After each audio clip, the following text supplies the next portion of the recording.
بسم اللہ الرحمن الرحیم۔ وعن نافع عن ابن عمر ان النبی صلی اللہ علیہ وسلم کان یعرض راحلتہ فیصلی الیہا۔ ابن عمر بیان کرتے ہیں رضی اللہ عنہ کہ نبی صلی اللہ علیہ وسلم جب نماز کے لیے کھڑے ہوتے تو جس طرح پیچھے بیان ہوا ایک گھر میں ہیں تو کوئی نشانی مقرر کر لی کہ یہاں تک سجدے کی جگہ ہے۔ اگر عید وغیرہ کے لیے بڑا اجتماع ہے تو ہم پیچھے دیکھ چکے ہیں کہ ایک ٹیزا ساتھ لے لیا جاتا تھا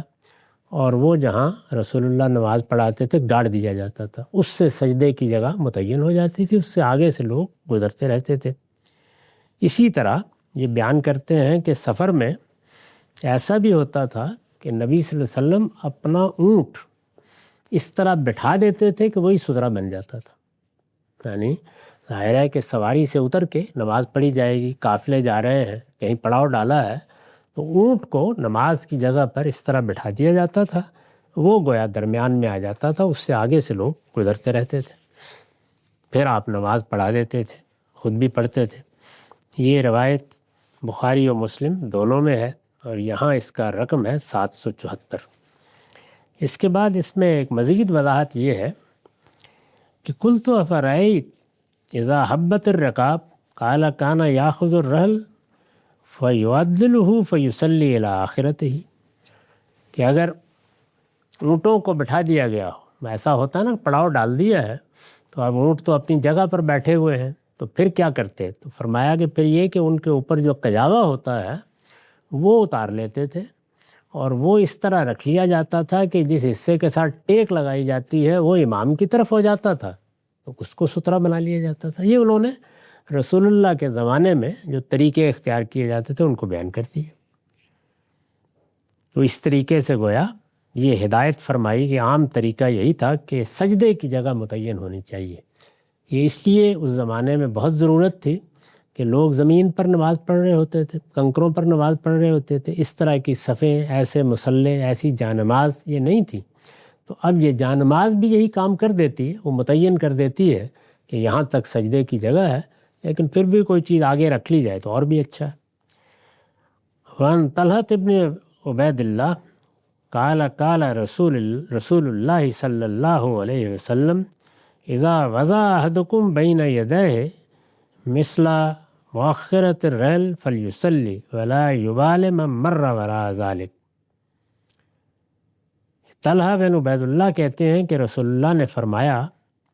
جب کوئی شخص اپنے آگے اس طرح کجاوا رکھ لے، یعنی اونٹ کا کجاوا رکھ لیا اور اس کی وہ طرف اپنے سامنے کر لی جس کی طرف ٹیک لگا کے لوگ بیٹھتے ہیں، تو پھر وہ نماز پڑھے اور پھر اس کی پرواہ نہ کرے کہ اس کے آگے کون گزر رہا ہے، یعنی یہ پھر اس کا کنسرن نہیں ہونا چاہیے، یہ اتنا ہی کافی ہے۔ اس میں بار بار جس چیز کی طرف توجہ دلائی جا رہی ہے وہ یہ ہے کہ نماز پڑھنے والے کو بھی اپنی سجدے کی جگہ متعین کرنی چاہیے۔ یہ ہے اصل میں جس کو احترام کے پیش نظر اور اس کے لیے کہ اس کی نماز میں خلل نہ ہو، ان آداب کا پابند کیا گیا ہے، اور گزرنے والوں کے لیے بھی کوئی تنگی پیدا نہ ہو، ان کے لیے بھی سجدے کی جگہ سے گزرنا، یعنی جو سجدے میں اور آدمی کے درمیان کی جگہ ہے اسی سے گزرنے کی ممانعت ہے، اس سے آگے وہ ضرورت کے تحت گزر سکتے ہیں۔ اس کی بہت سی آگے مثالیں آئیں گی، تو یہاں پر بھی یہی فرمایا۔ یہ مسلم کی روایت ہے، یہاں اس کا رقم 775 ہے۔ وعن ابی جہم قال قال رسول اللہ صلی اللہ علیہ وسلم لو یعلم المار بین ید المصلی ماذا علیہ لکان ان یقف 40 خیر لہ من ان یمر بین یدیہ۔ قال ابو النصر لا ادری قال 40 یوما او شہرا او سنتا۔ یہ بخاری و مسلم دونوں کی روایت ہے، یہاں اس کا رقم 776 ہے۔ ابو جہم کہتے ہیں کہ رسول اللہ نے فرمایا صلی اللہ علیہ وسلم کہ اگر نمازی کے آگے سے گزرنے والا، اور یہاں ظاہر ہے کہ وہی گزرنے والا مراد ہے کہ جو گزرنے کا فیصلہ کرتا ہے اور پھر آدمی اور اس کی سجدہ گاہ سے، سجدہ کرنے کی جگہ کے درمیان سے گزر جاتا ہے۔ یہ بھی ہوتی ہے صورتحال بعض اوقات، جیسے کبھی مسجد میں یا کسی عیدگاہ میں لوگوں کو نکلنا پڑ جاتا ہے، تو آپ نے فرمایا کہ اس میں انتظار کرنا چاہیے، یعنی لوگوں کے سامنے سے اس طرح گزرنا یہ نماز کے آداب کے خلاف ہے۔ وہ پروردگار کی بارگاہ میں ہے، ان کو سجدہ ریز ہونا ہے، ان کو اپنے مالک کی طرف متوجہ رہنا چاہیے، کسی حال میں بھی ان کو کوئی خلل پیش نہیں آنا چاہیے۔ یعنی یہ نماز کے آداب میں ان کے لیے بھی ضروری ہے اور گزرنے والوں کے لیے بھی۔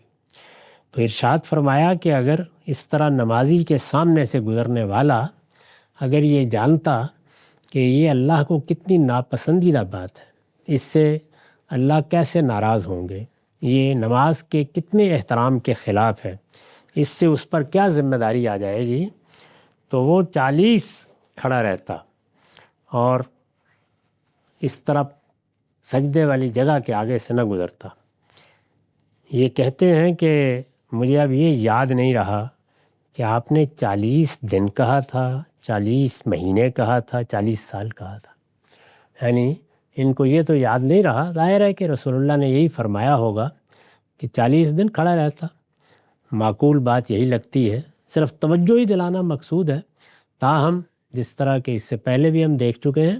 اگر کوئی ناگزیر ضرورت ہے، یعنی ایسی صورتحال پیش آ گئی ہے جس میں کوئی چارہ ہی اس کے سوا نہیں ہے، تو پھر گزر سکتا ہے آدمی۔ وہ اضطرار کا معاملہ ہر جگہ موجود ہوتا ہے، اس کو آسان نہیں سمجھنا چاہیے۔ سجدے کی جگہ کو چھوڑ کر اگر وہ جگہ متعین ہے تو گزر جائیے، اس میں کوئی معنی نہیں۔ وعن ابی سعید قال قال رسول اللہ صلی اللہ علیہ وسلم اذا صلی احدکم الی شیء یستر من الناس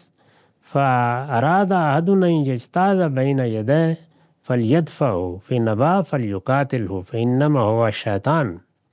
اسی بات کو اور زیادہ سختی کے ساتھ واضح کیا ہے۔ یہ بخاری کی روایت ہے، 777 یہاں اس کا رقم ہے۔ ابو سعید بیان کر رہے ہیں کہ رسول اللہ نے فرمایا، جب کوئی شخص تم میں سے اس طرح سترہ متعین کر کے، یعنی سجدے کی جگہ متعین کر کے، خواہ اس میں کوئی نیزہ گاڑ دیا ہے یا کوئی کجاوا رکھ لیا ہے یا اونٹ بٹھا دیا ہے یا کوئی اور چیز رکھ دی ہے، جب وہ اس کا اہتمام کر کے، یہ اہتمام نماز پڑھنے والے کو کرنا چاہیے، یعنی وہ متعین کرے کہ اس کے سجدے کی جگہ کیا ہے، ورنہ گزرنے والے کو بعض اوقات احساس نہیں ہوتا۔ تو ارشاد ہوا کہ اگر اس نے اپنی طرف سے یہ اہتمام کیا اور پھر وہ نماز پڑھ رہا ہے اور کوئی شخص اس کے باوجود کہ جگہ متعین ہے، طے ہے کہ یہاں تک سجدہ کرنا ہے، سترہ ہے، کوئی چیز رکھی بھی ہوئی ہے، اور پھر بھی اس کے سامنے سے گزرنے کی کوشش کرتا ہے، تو اس کو حق ہے کہ اس کو ہٹا دے۔ یعنی جب وہ وہاں سے گزرے گا تو پھر نمازی کا حق ہے کہ اس کو